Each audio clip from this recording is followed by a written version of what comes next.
Bonjour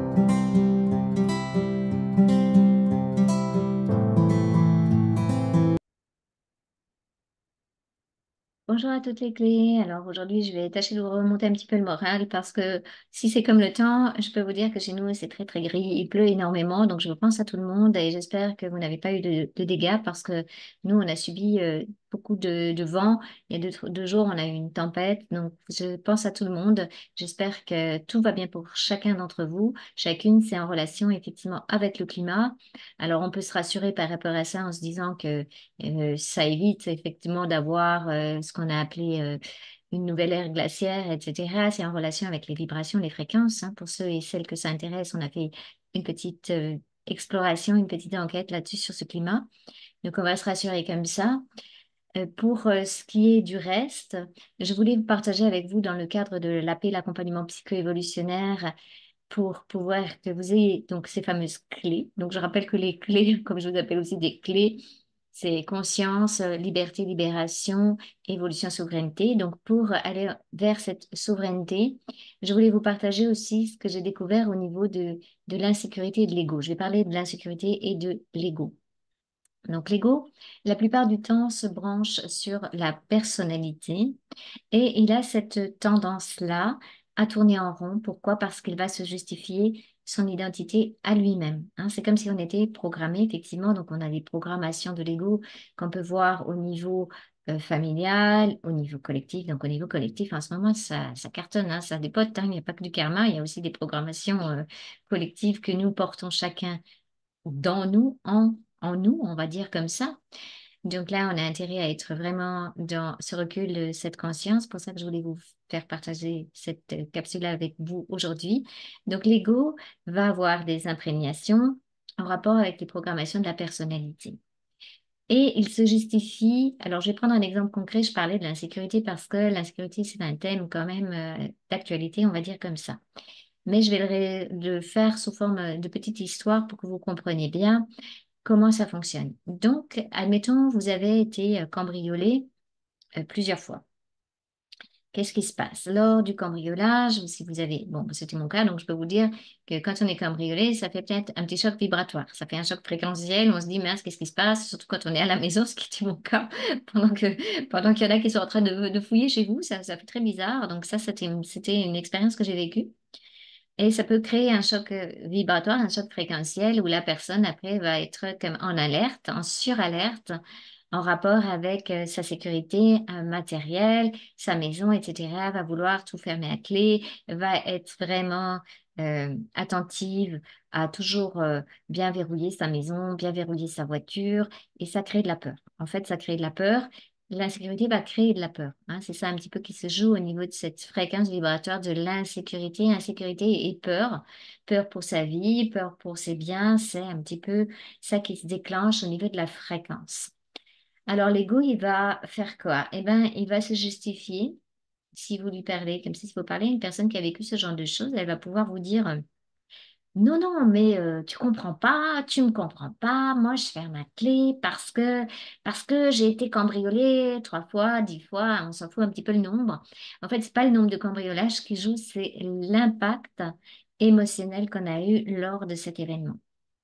Par chance, j'ai pas été impactée, heureusement pour moi, parce que sinon, je sais très bien que quand je suis des personnes qui ont été impactées émotionnellement, ça crée vraiment une insécurité et ça reste.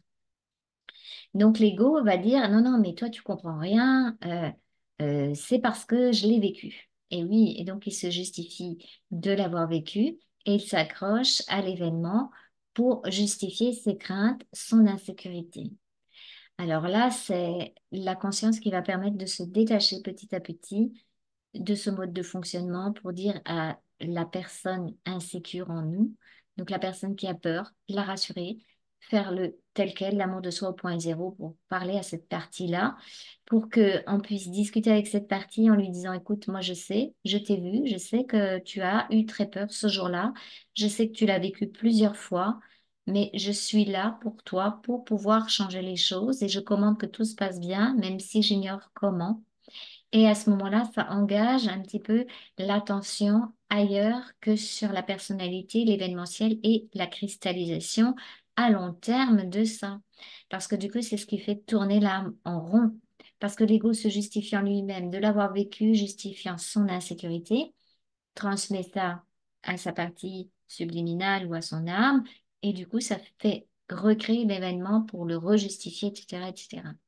Donc là, je parle pas de forces astrales qui vont jouer sur vous, à l'extérieur. Je parle vraiment des mouvements internes à nous. Même quand on est dégagé de ça, on a ces mouvements-là qui se mettent en route. Donc c'est à ce moment-là qu'on peut regarder et dire, oh, oh, oh, oh, oh, oh, stop, qu'est-ce que tu es en train de faire, mon ego? Qu'est-ce que tu es en train de faire, ma personnalité? Tu es en train de te justifier.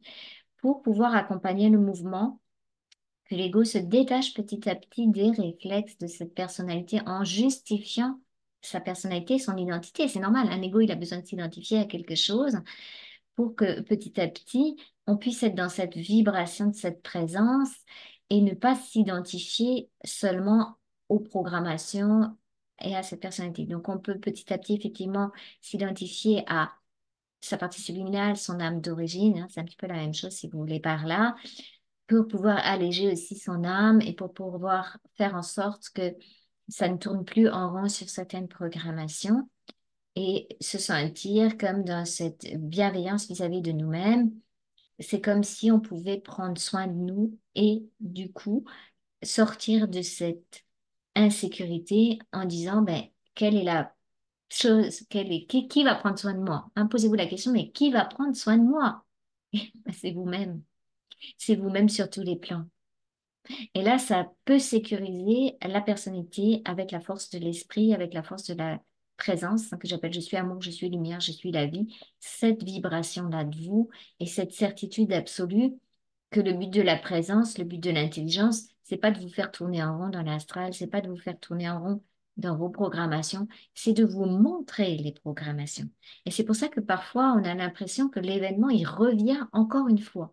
Et il revient parce que ben, on n'a pas encore été visiter Madame Insécure, par exemple. Elle est toujours là, elle existe toujours. Donc, tant qu'elle sera là, tant qu'on n'aura pas discuté, tant qu'on ne l'aura pas rassurée, elle va se manifester et l'événement va revenir et l'ego va pouvoir avoir cette tendance à se caler sur cette justification-là et donc à recristalliser les choses. Alors, c'est tout un mouvement interne pour éviter la cristallisation, même si l'événement, vous l'avez déjà vécu, vous savez que ça ressent, dites-vous simplement que c'est pas pour vous faire souffrir, c'est simplement pour vous mettre en fréquence vibratoire, pour que vous puissiez réaliser qu'il existe encore une partie de vous qui n'est pas en sécurité avec votre propre lumière, avec votre propre fréquence.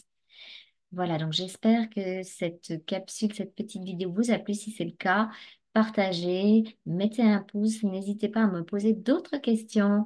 On se soutient tous les uns les autres parce que nous sommes actuellement sur le chemin où il y a beaucoup, beaucoup d'événementiels et on tâche de rester en contact pour ne pas se sentir non plus isolé, seul, etc. C'est pour ça que je vous fais les petites vidéos pour que je puisse répondre à toutes vos questions. Je vous remercie, je vous souhaite une très très belle route vers votre souveraineté.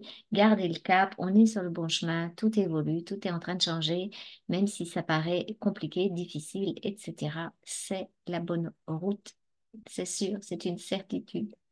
Voilà, merci tout le monde.